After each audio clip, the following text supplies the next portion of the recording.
भविष्यवक्ता ने हमें बताया कि यरीहो की वेश्या आज के चुने हुए बीज का एक जैसे थी। उसने उस समय संदेश यानी टेप को स्वीकार करने का फैसला किया और अपने घर को एक टेप चर्च बना लिया। वह किसी चर्च में शामिल नहीं हो सकी क्योंकि यरीहो के बाकी सभी चर्चों ने टेप बेदारी को मना कर दिया था। सुना सुना सा लग रहा है। परमेश्वर ने राहाब से सिर्फ एक शर्त रखी थी, वह निशानी दिखाओ, और इसलिए संप्रदाय का बीज असली बीज को सताता है। यह हमेशा ऐसा ही होना है। वे एक साथ वारिस नहीं होंगे, वे एक साथ जुड़े हुए नहीं हैं। वे बिल्कुल दो अलग अलग वादे, दो अलग अलग समय, दो अलग अलग लोग हैं। एक दुल्हन है और दूसरा एक चर्च है। उनमें बिल्कुल कोई तुलना नहीं है। उन्होंने अपने चिन्ह का सम्मान किया। उन्होंने नूह के दिनों में अपने चिन्ह का सम्मान किया। वह इसे अभी भी दिखाते हैं। उन्होंने मिस्र में अपने चिन्ह का सम्मान किया। उन्होंने यरीहो में इसका सम्मान किया।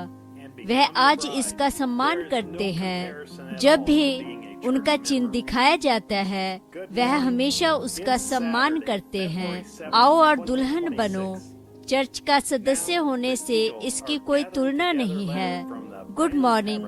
आज शनिवार 7 फरवरी 2026 है।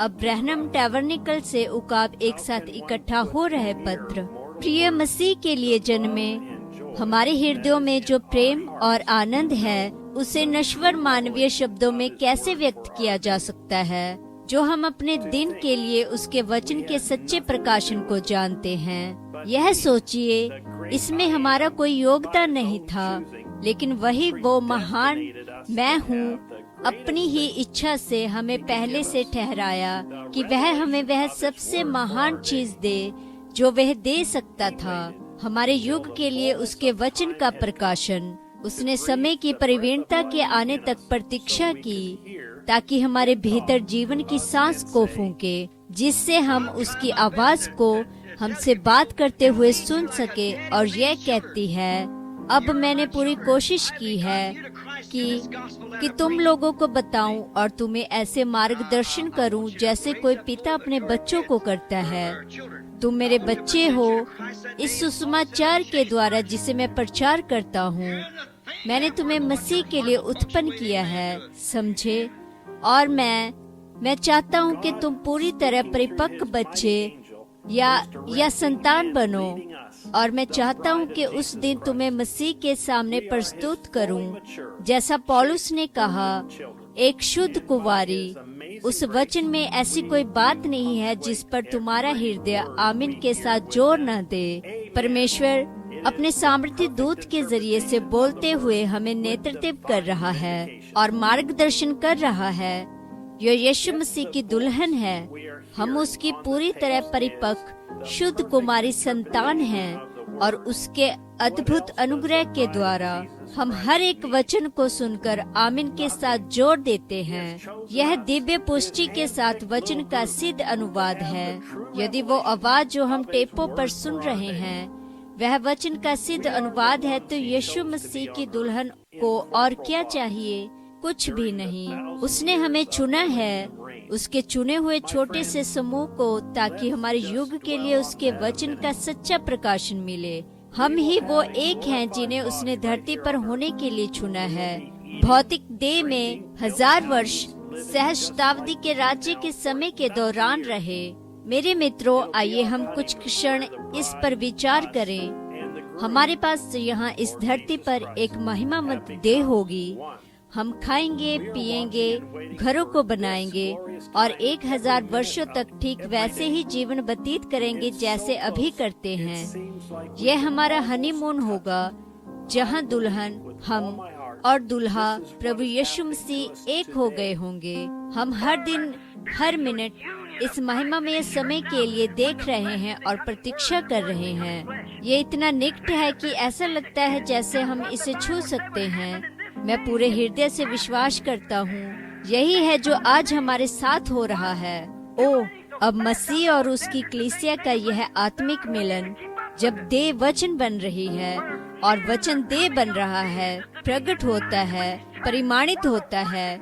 ठीक वही जो बाइबल ने कहा कि इस दिन में होगा, ऐसा दिन प्रतिदिन हो रहा है। क्यों? यह वहाँ एक के बाद एक तेजी से होता जा रहा है। उन रेगिस्तानों में और इत्यादि में बातें जगह ले रही हैं कि मैं यहाँ तक उन बातों को पकड़ भी नहीं पा रहा हूँ। हम यीशु के आगमन के निकट हैं ताकि उसकी कलीसिया के साथ एक हों, जहाँ वचन बन जाता है। हर संदेश के साथ जो हम सुनते हैं वह हमें और अधिक प्रकाशन दे रहा है। ये इतनी तेजी से एक के बाद एक घटित होता जा रहा है कि हम मुश्किल से इन बातों को पकड़ पा रहे हैं। हम पहले से कहीं अधिक वचन को वचन बनते हुए देख रहे हैं। वहाँ संदेह की एक भी छाया नहीं है। प्रकाशन के द्वारा हम ठीक ठीक जानते हैं कि हम कौन हैं। वह अपनी दुल्हन को वैसे ही एक कर रहा है जैसे उसने कहा था, और हम इसका भाग हैं। हम इसे अपनी आँखों से जगह लेते हुए देख रहे हैं। दूसरे लोग शायद इसे ना देख पाएं या नहीं समझ पाएं।